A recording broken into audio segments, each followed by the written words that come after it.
What's up, nerds? How's it going? How's it going?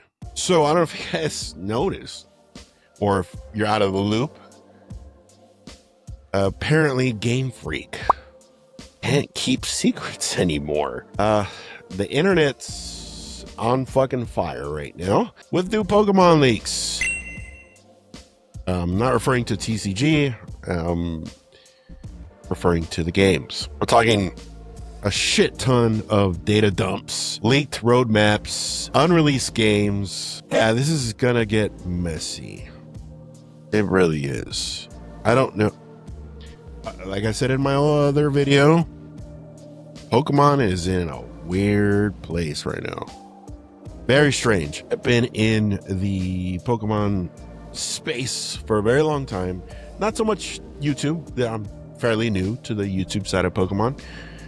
But I've been here since the late 90s, and this is the weirdest it's ever been. So essentially, let's break down what's real, what's ultimately fake, of course, and what might just change the future of Pokemon. Yikes. So let's start with what people are calling the FreakLeak. A reported 70 gigabytes of Nintendo breach that supposedly spilled early Pokemon assets, dev tools, and a partial Pokedex of upcoming titles. It was fucking massive. Think the Giga Leak from a few years back. Now, I'm not going to show the files. I'm not going to show a bunch of Pokemon stuff because that's DMCA bait. And I'm barely starting out. Why the fuck am I going to commit digital unaliveness? But what's interesting is that insiders claim some of these assets line up with next generation concepts. Pokemon Winds and Waves, supposedly Gen 10's twin titles for 2026. Now, if that's a leak, that's pretty cool. I've been waiting for Gen 10 for quite some time. It should course correct a lot of things within the Pokemon hobby. Primarily the TCG as well, because TCG is fucking crazy right now for Pokemon. And one thing we all know that casual Pokemon enjoyers or tourists don't like, and that's new Pokemon. So I can't wait. And thereafter, they also leaked that there's going to be another Legends game. This time it's going to be the Galar region, codenamed Ringo, for 2027. Then a mysterious project called Seed in 2028. Sounds disgusting. At the end of it, Gen 11 floating around somewhere in 2030. Cool news. Still got 5 years for that. Gives us 3 years with Gen 10 to fill out our Pokedex. And seriously though, it could be fan fiction. It could be, made up. But the timeline fits Pokemon's usual rhythm. It really does. If you've been in the Pokemon hobby long enough, you would understand it kind of lines up. Every 3 or 4 years, we get a mainline generation game with now a Legends style game filling in the gap. We had Legends Arceus, and then we have Legends EA that's coming out now. And they want to go back to the Galar region, which I'm not opposed to. I liked Sword and Shield. So if this is real, that means Gen 11 for Pokemon drops before Half-Life 3. If it comes out before GTA 5, I think a lot of people are going to be pissed. Let's talk about Gen 10, the topic that everyone is dissecting right now. Rightfully so. So ultimately, the rumor that I've been seeing around is that the region is inspired by Southeast Asia, an island-based world full of volcanoes, coral reefs, and stormy skies, which probably means endless exploration or endless DLC, which, knowing Game Freak right now, I think that's going to be it. Some paywalls to get certain Pokemon, kind of like what's going on right now with fucking Megas. Yeah. Even boiling down to the Winds and Waves, it makes sense. We already did Sun and Moon, Sword and Shield, and Scarlet and Violet. Might as well throw the weather. Why not? Fuck it. Director, I hope I'm not butchering this, Shiguri Amori, is rumored to helmet, and given his track record from Omega Ruby to Sword and Shield, that adds some credibility to it. But again, no official confirmation. Treat it like a friend that tells you, "Trust me, bro, I know someone at Nintendo." This is where the leak meets reality. Pokemon Legends ZA has officially confirmed Mega Evolution is back, which I'm not surprised. You shouldn't be either if you've been here long enough. They struck gold with XY, and I've been trying to strike gold again. They tried to recapture it with Z moves, Dynamax, and of course, I can never say this shit right. The stellar type or the terrestrial type. Like, the whole diamond thing that Scarlet and Violet did. It was okay. And they're doing it in a way where it's not a mainline generation game. It's still a mainline game, but it's kind of like a block, I guess you could say. So it gave them the opportunity to bring back Megas. And what's going on right now is people are jonesing over the Megas and the things they don't like about the Megas. Yeah, you know which ones I'm talking about. They look like fucking shit.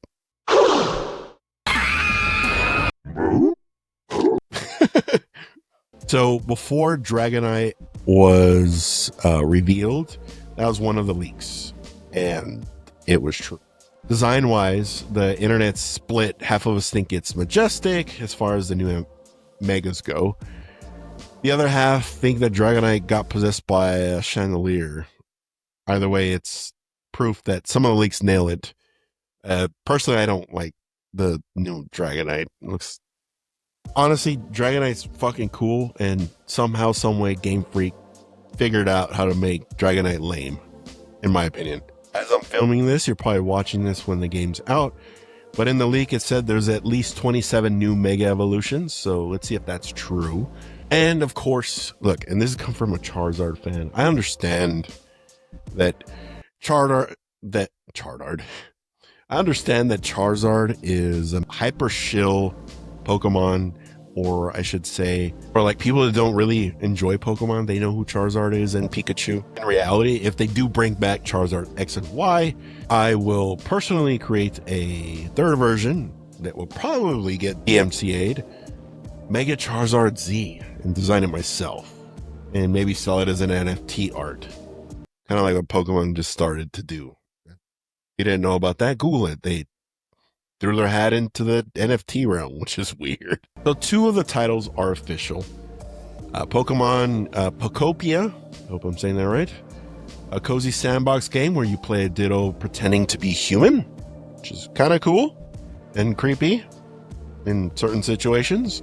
And Pokemon Champions, a cross-platform battle game for Switch 2 and mobile. So that's pretty cool. And the Switch 1. Look, I still have this Switch 1. I don't have a Switch 2. Nothing's convinced me to this point to get a Switch 2 just yet. $500 for a bigger screen really doesn't justify it for me. I know I'm being hypocritical at some point because I'm probably going to get one. And honestly, a lot of people might like Pokopia. Looks like an Animal Crossing met a slime monster and weirdly is wholesome in some manner. I didn't get into Animal Crossing, but a lot of people did, so I'm sure they would enjoy this. Will I try it? Probably. Champions looks like Game Freak's attempt at esports, kind of. Which means it'll either be huge or a flop. I guess we'll find out. So along with the leaks that we got of things are going to happen, we also got info of canceled projects and lost builds, which is crazy. Because then there's a lot of people in Pokemon that have FOMO in general. Like a lot of people. This is going to create even more FOMO because we're never going to get it. But in reality, you should know that this is normal within a dev cycle, but it gives us a peek behind the Pokemon curtain. Talks of a 2025 battle game that got folded into what is now Champions, and an experimental open world spin that came before Legend ZA. So yeah, leaks sometimes reveal the ghosts of Pokemon games that never really were, sadly. So somewhere out there, there's a dev, a poor dev, who spent 2+ years designing Pokemon Cooking Mama, and we'll never get to play it. So of course, with leaks, there's always the realm of reality and then the realm of not reality.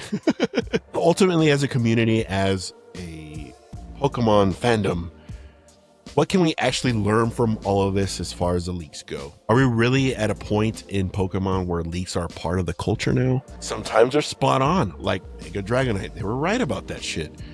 And other times it's pure fan fucking fiction. What's interesting is how predictable the Pokemon company's patterns are.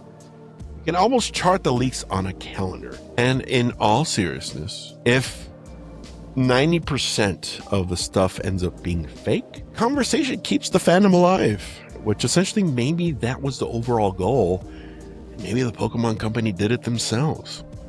That'd be some meta shit, like the Pokemon version of conspiracy theories.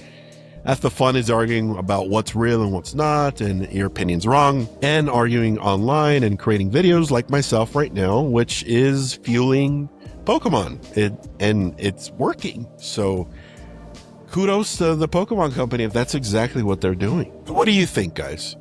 You guys being the Pokemon fandom or the Pokemon community and within the hobby, are Pokemon Winds and Waves real?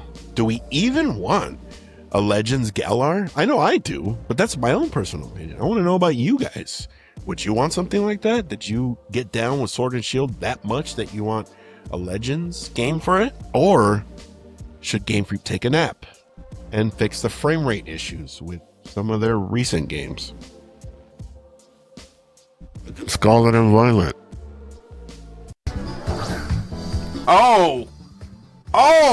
Oh, that's stinky, dude. 1 frame, dude. Oh, that's so bad. Drop your favorite leak or rumor in the comments. The crazier, the better.